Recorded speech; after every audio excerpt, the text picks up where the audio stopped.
मनुष्य का स्वभाव है कमाना, संग्रह करना, फिर चाहे वो धन हो, नाते हो, संबंध हो या हो प्रसन्नता।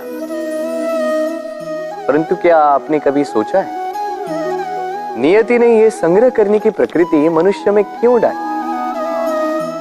एक बीज से पौधा पनपता है, उसके भोजन से फल संग्रहित होता है। क्यों? इसलिए ताकि वृक्ष उसे स्वयं खा सके? नहीं, बल्कि इसलिए ताकि वो भूखे जीवों में बांट सके। अब आप पूछेंगे कि इसमें वृक्ष का क्या लाभ? लाभ है, क्योंकि जो बांटता है वो मिटता नहीं।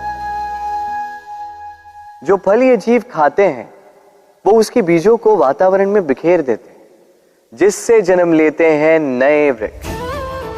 उसकी जाति, उसका गुण, उसकी मिठास अमर हो जाती है।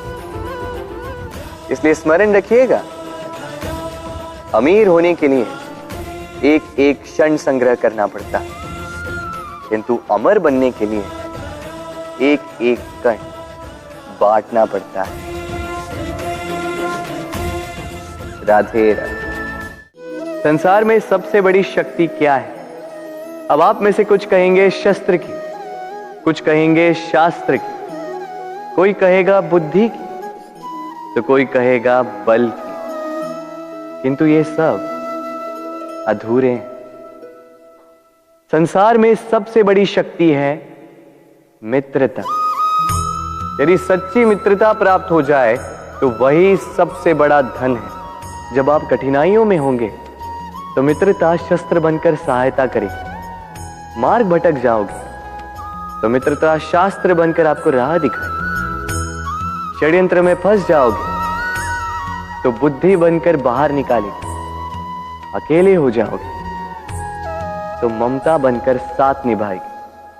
तो यदि इस संसार में कुछ कमाना है तो धन नहीं, मित्रता कमाओ। और स्मरण रखिएगा, यदि इस संसार में मित्र बनाना आपकी सबसे बड़ी दुर्बलता है तो आप इस संसार के सबसे शक्तिशाली प्राणी। राधे राधे। जब से मनुष्य जाति का अस्तित्व बना है तभी से युद्ध भी अस्तित्व में आया। युद्ध जो कभी धन का द्वंद्व बनकर सामने आता है, तो कभी सुरक्षा का हथियार बनकर, कभी विजय की भूख के लिए, तो कभी पराजय टालने के लिए। किंतु वास्तविकता तो यही है कि यदि आपको आगे बढ़ना है तो बाधाओं से युद्ध तो करना होगा। परंतु युद्ध के लिए सज्ज रहना इतना महत्वपूर्ण नहीं है जितना महत्वपूर्ण है यह समझना कि युद्ध को टाला कब जा सकता है। क्योंकि सबसे सफल युद्ध वही होता है जो कभी लड़ा ही ना जाए।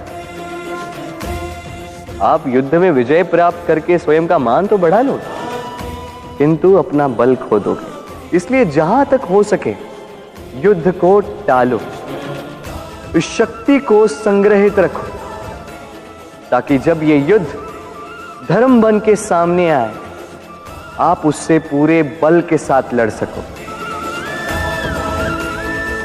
राधे राधे। मन बड़ी ही विचित्र कृति है ये मन। शरीर के किस अंग में बसता है कोई नहीं जानता, किंतु संपूर्ण शरीर इस मन की इच्छा साकार करने के लिए प्रयास करता रहता है।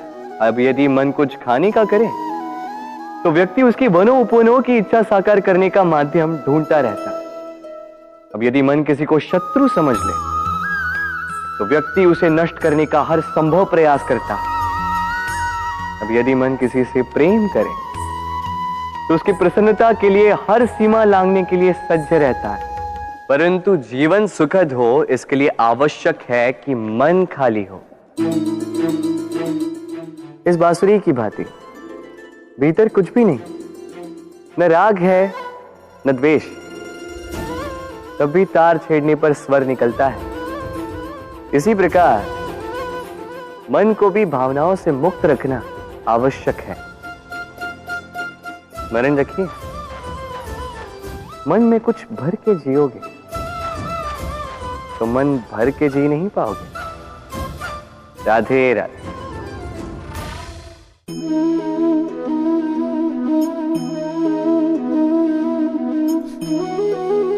कितना सुंदर प्रतिबिंब है। इसका कारण क्या है? मेरा रूप सुंदर है या ये जल स्वच्छ है? नहीं, ये जल स्थिर है, शांत है।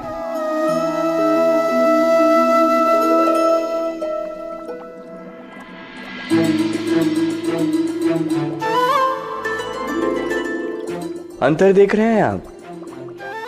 वही जल है, वही रूप है, किंतु ये स्थिर नहीं है, शांत नहीं है, और इसी कारण मैं अपना प्रतिबिंब इसमें नहीं देख पा रहा हूं। क्रोध के साथ भी यही होता है। यदि आप स्थिर हैं, शांत हैं, तो आप आपकी आत्मा को देख, सुन और समझ पाओगे, किंतु क्रोध इस आत्मा की पुकार को पी जाता है। इसलिए अपने क्रोध पर वश रखें। कहीं ऐसा ना हो कि मूर्खता के कारण जन्मा ये क्रोध आपको पश्चाताप के अंत तक ले जाए। राधे राधे।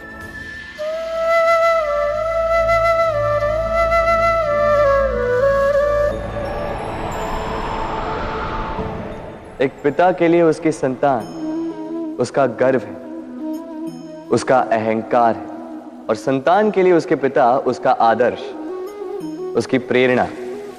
बिना कहे पिता संतान की हर इच्छा समझ जाता है और उसे पूरी करने की चेष्टा करता है। दूसरी ओर संतान सदैव प्रयास करता है कि अपने माता पिता को गर्वित करता रहे, किंतु ये बंधन एक स्थान पे आके टूट जाता है। तब जब संतान स्वयं की इच्छा से अपना जीवन साथी चुनना चाहे। क्यों? कारण है संवाद की कमी। जब बात आती है संतान के विवाह की, तो माता पिता सोचते हैं कि इसमें संतान से क्या पूछना, हम उसके लिए कुछ अनुचित तो चाहेंगे नहीं। और संतान का यह मानना होता है कि उसका भविष्य चुनना उसका अधिकार है। दोनों आपस में दुखी रहते हैं, किंतु बात कोई नहीं करता। होना यह चाहिए कि माता पिता को उसी स्नेह के साथ संतान की इच्छा समझ लेनी चाहिए, और संतान को उसी विश्वास के साथ माता पिता को विश्वास में ले लेना चाहिए। एक बार संवाद करके देखिए, वर्तमान और भविष्य दोनों ठीक हो जाएंगे और मन प्रसन्न होकर बोले राधे राधे। हम में ऐसा कोई नहीं होगा जिसने वृक्षों को ना देखा, वृक्षों पे इन पक्षियों को ना देखा, इनके घोंसलों को ना देखा, इन पक्षियों को अपने छोटे छोटे बच्चों को भोजन कराते ना देखा। संसार का सबसे ममत्व वाला दृश्य होता है। चिड़िया दूर से अपने चोंच में दाना भरकर लाती, स्वयं भोजन करने में असक्षम संतान की चोंच में डालती, स्वयं भूखी रहकर निस्वार्थ निश्चलता से। और जब संतान के पंख निकल आते हैं, वो उसे उड़ना सिखाती और उसके पश्चात उसे स्वतंत्र कर देती है अपना जीवन जीने के लिए, इस आकाश में उड़ान भरने के लिए। और हम मनुष्य क्या करते हैं? जिस संतान को हम पंछी की भांति पालते हैं, उसके पंख निकलते ही हम उसे बांध देते हैं, ये सोच के कि कहीं वो दूर उड़कर न चली जाए। ऐसा नहीं कि इस स्थिति में माता पिता को संतान से प्रेम नहीं है, अवश्य है, किंतु इसमें प्रेम पर मोह भारी पड़ जाता है, जो स्वयं अपने और संतान के भविष्य के बीच में बाधा बन जाता है। हम ये भूल जाते हैं कि हम केवल जन्मदाता हैं, भाग्य विधाता नहीं। तो जब प्रेम में मोह आ जाए तो वो प्रेम नहीं, स्वार्थ बन जाता है। इसलिए प्रेम को पास रखिए और मोह को दूर, क्योंकि जिससे प्रेम करते हैं उसका विकास नहीं रोका करते। राधे राधे।